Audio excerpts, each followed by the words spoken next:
I have no business models to start taking action. Today, we are facing a serious environmental crisis that cannot wait anymore to be solved. In fact, the current carbon-intensive economy is linked to 4.5 million deaths worldwide each year, including in my field, marine pollution. By 2050, there could be more plastic than fish in the ocean. Our generation, Gen Z, the generation of people born from loosely 1995 to 2010, is the first generation that will experience the full impact of this crisis and the last generation that has a chance to recover this mess. Fortunately, many of us are at least aware of this fact, and some of us are even taking actions. However, many people have told me that they actually want to start taking action, but don't know how to start social businesses or non-profit organizations, or can't come up with a business model in the first place. Or some people say that they will start taking action in the future after gaining some experiences, after learning more, and after earning enough money to start a project or business. Look, this is a common misunderstanding that the first step of taking actions always needs to be a bold one. Making innovations or having great business models are certainly some ways of starting things, but we don't have to. We can't wait for innovations or great business models to become change makers. Instead, I promise that you can start with very small, simple actions that you can take right now. If you just keep moving forward, you can learn, you can experience, and you can identify a vision. In addition, I recommend that you take advantage of the characteristic of Gen Z, that we are digital natives, who can go between online and offline very flexibly, who are good at communicating, and who are good at reaching and connecting to like-minded people. I know you need a good example, so here I am, and here is my story. Many people now believe that I have been wrestling with the environmental issue from the very beginning. Well, definitely not. I used to be a sports guy. When I was a university freshman, I went to Germany to play football. And after I came back, I started an internship at a sports company. During the internship, however, I became aware of the project of creating shoes from marine debris, such as plastic bottles dumped into the ocean. That project gave me a great awareness of the serious situation of today's marine pollution. At the same time, I thought there must be something more we need to do to fundamentally solve this problem. So I decided to start taking action from that very moment. Meanwhile, honestly, I didn't come up with any good business models or strategies at the moment. So I started thinking about what I could do right away. And I went to the beach and started picking up trash. Dozens of pieces of trash. Yes, that's where I started taking action. Beach cleanup all by myself. I knew that was not even close to a fundamental solution, but that was the thing I could do at that moment. During the summer vacation, I went from beach to beach, only to clean them, even spending some nights in a car. Soon I noticed that I should at least post it on social media to let the world know that there's trash even on Japanese beaches. So I launched a new Instagram account, which took only 2 minutes and no money to start.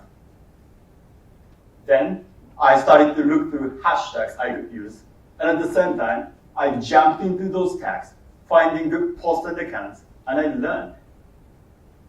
Yes, I learned a lot on Instagram, everything from grassroots activities to academic research. Also, my posts started trending. It was just a series of pictures of my left hand holding some trash with very simple captions, but somehow, I got more than 1,000 followers without any of my friends in a few months. Here are examples that I actually posted. Surprisingly, some of the followers I got were very famous organizations and leaders in the field of environmental conservation around the world. And I even was able to chat with them and learn many things and have meaningful discussions. One day, one of the leaders invited me to an online platform where a lot of well-experienced experts were gathered, sharing high-level articles and having high-level discussions. A month later, I found a very interesting comment on the discussion, and it was from a head campaigner of UNEP, United Nations Environment Programme. She was based in Brazil, but her contact information was there, so I decided to send her an email. At that moment, I had already learned so many things, got some ideas and visions, and established a non-profit organization with 8 members. So I did some additional research, formed my ideas, and sent it to the Brazilian campaigner. Then, just 3 hours later, she gave me a very kind reply and introduced me to a senior coordinator of UNEP, who was based in Japan. 2 weeks later, he came to see me, and we had a good lunch meeting. He liked my ideas, my passions, and my organization, and since then, he has steadily given me support and put me in contact with many of his colleagues. Thanks to the support,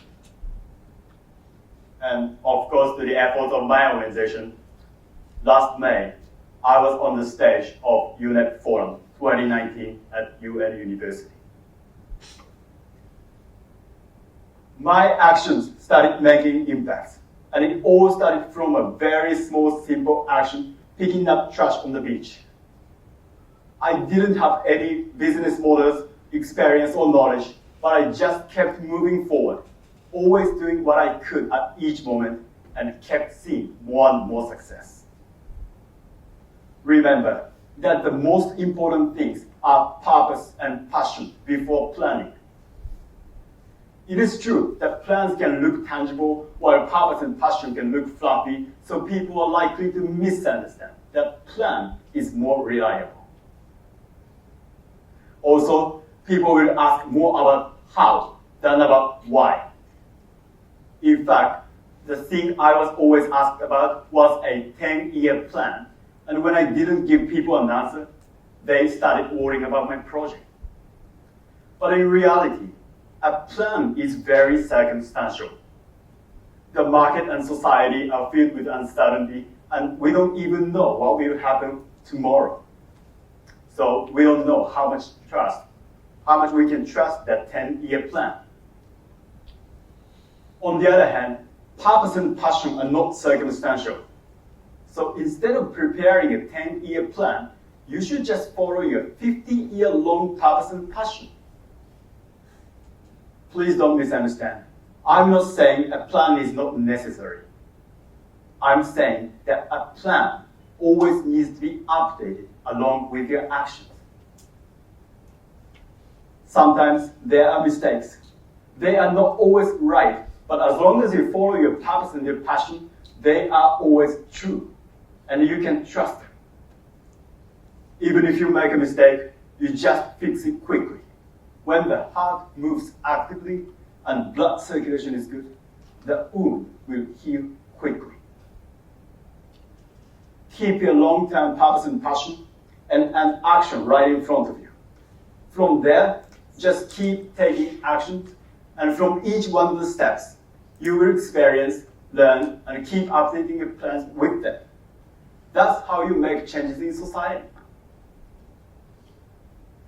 As I mentioned at the very beginning, our generation is facing a serious environmental crisis, and we need more change makers who will take action. We are still young, but not too young to make a difference.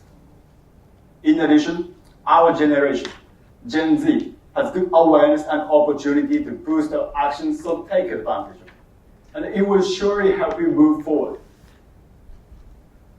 If you already have purpose or passion to start taking action but can't come up with any good ideas, just start with what you can right now.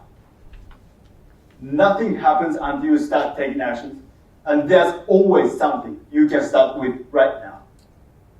That small first step is too small to bring you huge risks, but big enough to bring you huge possibilities. And those possibilities are not only yours, but of our greater future. You are not the change makers of tomorrow. You are the change makers of today. Thank you.